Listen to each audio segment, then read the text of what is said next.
Hey guys and girls, how you all doing today? Your boy Too Lazy for Life is back with ReZero Season 1. We're on episode 12 now.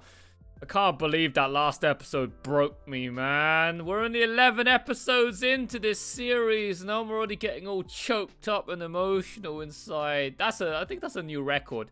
When was the last time I was only 11 episodes into a show and I was already getting so choked up and the PTSD is starting to kick in?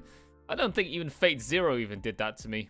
Right, when I first started my YouTube channel, I don't think even Fate Zero by episode 11 started to get me fucking dying by not even the halfway point. Yeah. Oh man, that last episode, just that last scene, that last frame there of that Sakuga shot of Rem crying with happiness. And then just looking back at Subaru, but also aka looking back at us because we were looking through the POV field of view perspective of Subaru, just seeing Rem there just smiling, okay, in that like morning sunlight. All right, that shot was worth all the 7 episodes Subaru had previously had to go through, stuck in this loop, dying over and over again horribly. It all was worth it for that payoff shot right there. And that payoff shot made me cry like a little bitch. Alright, I was already trying real hard not to fucking cry throughout most of that episode, but then that last shot just fucking broke me, man. Oh, this show is great. This show is just so freaking good right now. I'm absolutely loving it. Before we start next episode, I have a couple of points that I want to touch upon again, because I don't think I actually went into it in enough detail in the previous video at the end, right, during the discussion part. I think I brought it up, but then I went off on tangents, and I don't think I ever touched upon them again. So let's just get them out of the way now, okay, just to make sure that we have covered them, all right, in detail.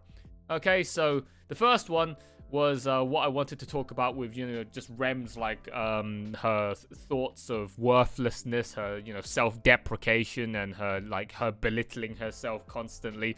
Thinking that she doesn't amount to anything, right? Like, we talked about that quite a bit in the previous video, but the main thing that I missed out on, I think, when I was talking about that, was the fact that not only did she feel like that she just couldn't live up to the expectations, to the status, to just the level of like quality and performance that her older sister was at, right? How Ram was just like apparently better than her at everything, and everyone loved Ram, and not anyone gave a shit about Rem because Ram overshadowed her 24/7. She felt like she was living in her older sister's shadow.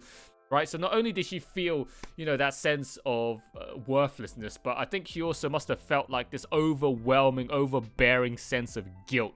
Because the thing that I didn't talk about very much last video was the fact that she smiled, right, when Rem saw Ram's horn get chopped off by that sudden random cultist guy that just managed to get back up. He wasn't fully down yet, and he tried to go for a sneak attack to take out Ram, but then Ram just managed to move out of the way enough that she didn't, get her head chopped off, but her horn got chopped off instead. And as that horn went flying through the air in that blood moon night, Rem looked at it, and then she had a creepy smile on her face. They zoomed in on her face, and it just did the creepy, what is it? The pedo smile. All right, the creepy pasta smile, the one that you definitely need to call FBI on if you see a dude in an anime make that smile. Okay, it's the cultured incel smile, right?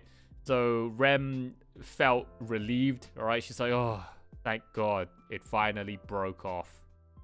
Yeah, so that smile that she did that night, and that feeling of relief that her sister, got harmed like that, and then she no longer has her special powers to be all, grand and overshadow Rem forever again, and then Rem can finally, try to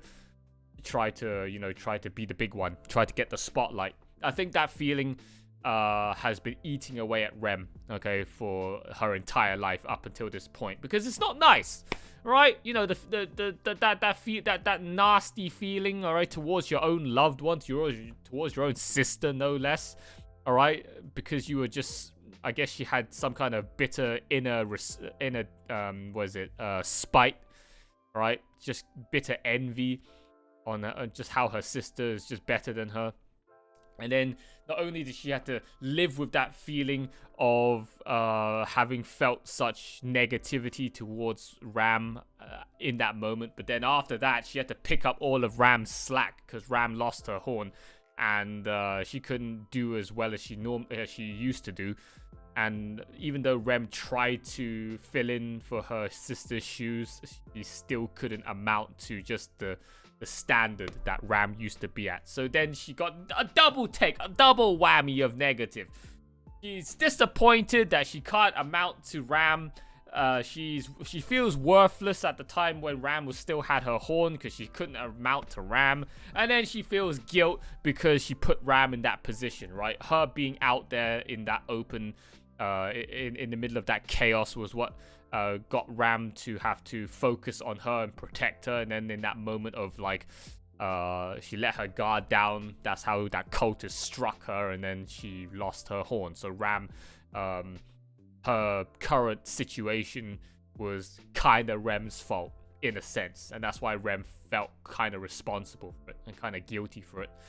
All right, and then that leads me on to the next point, which I didn't really touch upon, right, either, which was when Rem said that she once again has been put in this situation. History is repeating itself, how she's the one responsible for endangering somebody else's life, right? I didn't get that at first. Like, why did she say that with regards to Subaru? Until she revealed, all right, in that flashback bit, that she could have pulled Subaru with her when Subaru knocked her out of the way of that horde of demon dogs about to jump on her and ambush her. Right? She could have pulled Subaru and saved him from getting bitten all over, but in that moment she chose not to because she smelt the witch's scent on him, and I guess at that time she was still partially in her chaotic demon form, so she wasn't fully consciously aware of what was going on. And I guess just her instant reflex responses at that time was, oh, I smelled a witch on Subaru. Therefore she just hesitated and chose not to grab Subaru's hand as she was falling backwards, and then left Subaru to, well, get munched on. Okay, and that decision there, again, was her resulting in another person, I guess, that she cared about getting hurt.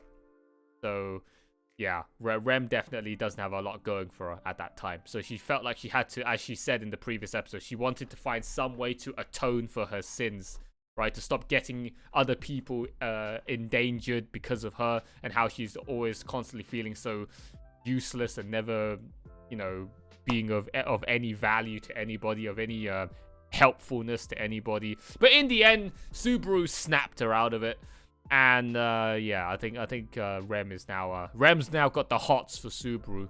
Okay, waifu attained. Okay, mission complete. That's all that matters. And now Subaru's gone full circle back to where he was at the start when he first joined Rosval's mansion in like episode 4, and he ended off the first night asking Emilia out on a date. So that's now finally, after 7 episodes of circle jerking, we've gotten back to that point, all right, where Subaru left off of, all right, in episode 4, before he died in his sleep suddenly.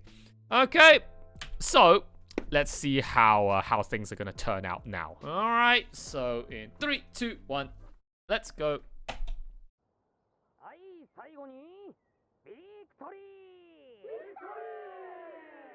Oh right, the purple-haired girl. Where did she go? did Subaru? Yeah. I think Subaru was holding her, right? But then I can't remember what happened to her after that.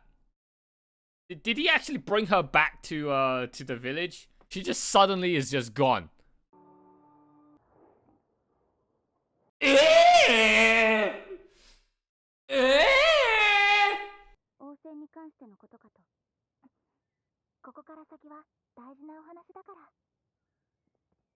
You stay out of it, Subaru. Came all the way here in that carriage. Who's in the carriage?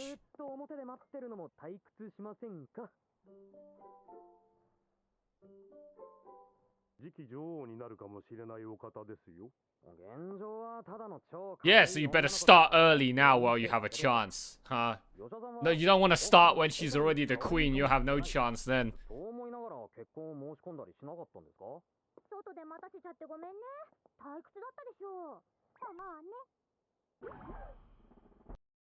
That's another What? That was who was in the carriage? Huh? Another contender for the queen of this nation is a fucking cat girl. That's great. Oh. I completely forgot this was a fucking isekai, man. We've been stuck in... Oh yeah, head pat ram. Oh my god, she was liking that.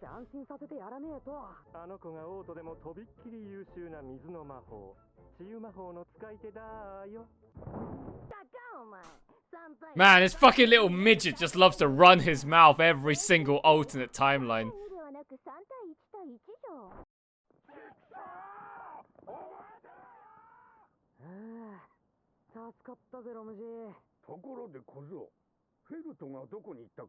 Yeah, she got kidnapped.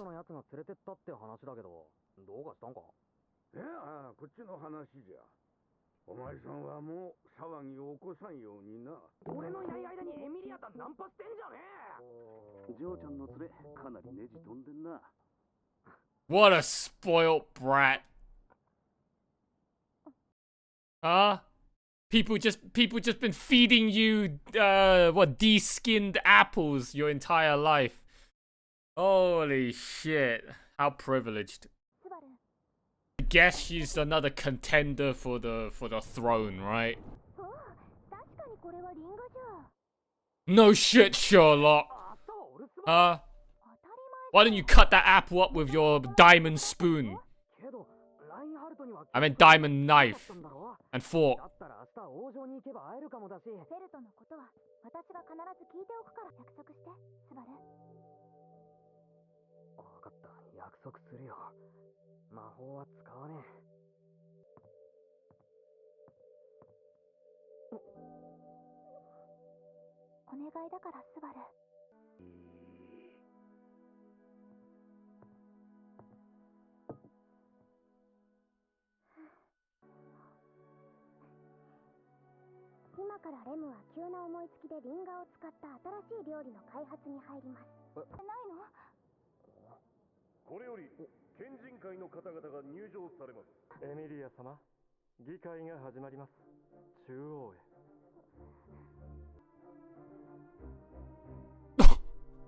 Hey! Whoa, shit, bro. The one that one. What the fuck? Hey, it's fucking Luna from HoloLive. Oh, hey, it's you again. Bruh. Bruh, the pink one at the end. Fucking Luna, bro.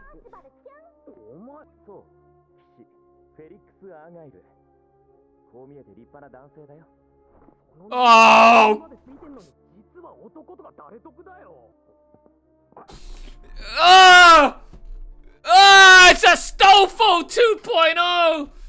Ah! Even his voice, I was gonna mention that earlier. I was like, huh. You sound a whole lot like a Stofo. Ah! It's a Stofo! Fuck! Oh, no. Oh, wait. No, that's not a candidate. I still can't get over. Oh, she just. That's so weird, bro. She's just Oh, the credits are rolling.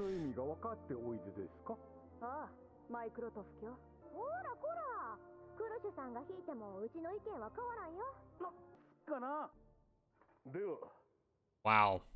Except for Amelia, the other three, man.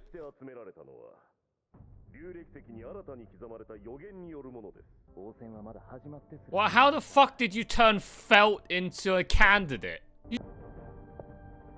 Why though?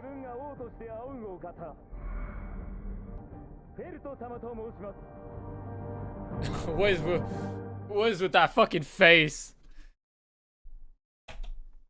She looked completely out of it when she was walking there. It's like, what am I doing here? Have I been hypnotized, brainwashed? I would like to know. Huh? You just picked Felt up off of the street. She was holding the badge because she fucking stole it from Emilia. What, did Reinhardt not stop for a second to listen to the Emilia and Felt explain that to them? Just because she was holding... So what, if somebody else stole it from her and then they were holding it, they would qualify as well? Is there something I was missing, about that little badge, that little insignia that was supposed to be so important about just suddenly selecting Felt as a candidate for the throne? There has to be some major reason for it, right? Other than the fact that she was just holding it at the time. So yeah, that's interesting. I mean, the other three, other than Emilia, all look like pompous aristocratic brats. So clearly, they definitely fit the role. And then Emilia also, I guess, looks like she comes from some kind of royalty, but she's a little bit more reserved. That's nice. But then you pick up Felt, which is like just a girl from the slums, which is, you know, it's a pretty... It's not exactly a far-fetched story. That has been told before, right? The underdog, right? The one that comes from poverty decides to square up against all the aristocrats and maybe somehow wins. Wow, this episode, we got to learn... Well, we're on the next arc now, right? Subaru is done with the Rem and Ram stuck in the mansion for 7 episodes arc. So now we're going on to a brand new chapter, a brand new... mini story, mini arc, brand new adventure. And what better way to start a brand new adventure than to be introduced to an absolute plethora of brand new characters. Okay, we have the old geezer, Wilhelm, right? We have the cat girl. What a mistake that was I made. Oh my god, another trap. Great. That's fucking great. Another trap. Well, at least they announced it in the same episode that I met him. Okay, rather than bait me like how A1 Pictures baited me with Astolfo for like 3/4 of the season of the series of Apocrypha. I'm still to this day filled with salt and disgust over that betrayal, man, with Astolfo. I'm not happy. Astolfo's betrayal still haunts me to this day. I still have a massive backlog of Astolfo memes that I still have to put out on YouTube just to further rub in and consolidate my point of salt. And then you go bring up this cat girl. Alright, that has some Astolfo vibes definitely ringing from her. And it turned out that she's indeed a guy, a trap, a knight no less. Okay, just like Astolfo. That's fucking great. This is basically Astolfo in another world. Oh, that's fucking great. Okay, and then you had a Priscilla. She's pretty hot. Toxic bitch though, but then damn, she got them fucking titties. And then the most funniest one was the pink-haired girl. Anyone out there that watches HoloLive will know who I'm talking about. But if you don't, and you want to know what I was referring to, just Google on YouTube search somebody called Luna, right? Just put Luna HoloLive, and then you go look at her, and then you'll see what I'm talking about. Literally, it's just her. It's like a spitting image of her. It's fucking funny. But yeah, this episode, I mean, we basically was just following Subaru and Emilia on their brand new adventure to go and join the royal selection. And then you just bumped into all of these other brand new characters along the way. Subaru did not listen to Emilia, did not keep his promise. He didn't stay in his bedroom like a good boy. He broke out of he jumped out the window and ran for it, and then decided to meet Emilia at the royal selection anyways. I don't think he's supposed to be there, judging from the frame I'm looking at. On one side, you got all of these robed wizard-looking dudes. On the other side, you got all of these pompous, stuck-up, like fancy-looking knights of the Round Table, and then that one random barbarian-looking dude with a Lancelot helmet, and then you have, you know, just the whole council of old farts at the top of the stage, and then you have, you know, your 4 princesses, or 5 now with Felt, and then you have Subaru standing there in his fucking tracksuit. All right, and also his hot temperament. Can't wait for him to fucking blow up. I'm not gonna be surprised if that happens. Okay, he's in a room full of stuck-up snobs, and if he's anything like Kazuma, he doesn't like stuck-up snobs. Just like how Kazuma hates on Kurogi or whatever his name was, the guy with the Giga Chad-looking armor and the demon sword Gram. Okay, Kazuma's not gonna like that, and since Subaru seems to be a little bit almost like Kazuma's long-lost brother, I don't think Subaru's gonna be having any of that the moment they start shit-talking. I mean, did you see him? He was already getting a bit pissy when they started to show attitude towards Emilia. Subaru is Emilia's #1 simp, and he'll definitely go and commit war crimes for her if that's what's needed to be the case. Alright, so that's all of my thoughts, guys, for this episode. Okay, we're gonna see next episode what's gonna happen with this royal selection, and see what Emilia has got in store for her bid for the throne, or whether she's going to be absolutely steamrolled by these other 3 girls. And I don't even know what Felt's going to do either. It's going to be fun. Alright, I'm sure Subaru's going to make a clown out of himself. Okay, I can already see that probably coming, and it's going to be very, very cringe to watch in embarrassment.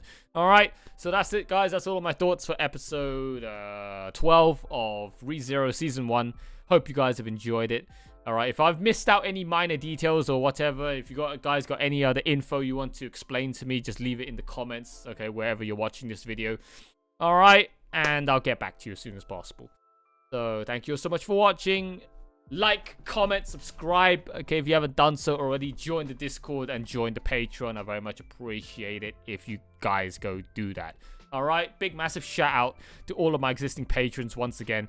Okay, for supporting me on Patreon. And last but not least, big massive shout outs to the Sloth Troopers, Tomato and Eden's Musketeer. And also to the Supreme Sloth supporter, as always, Zozo.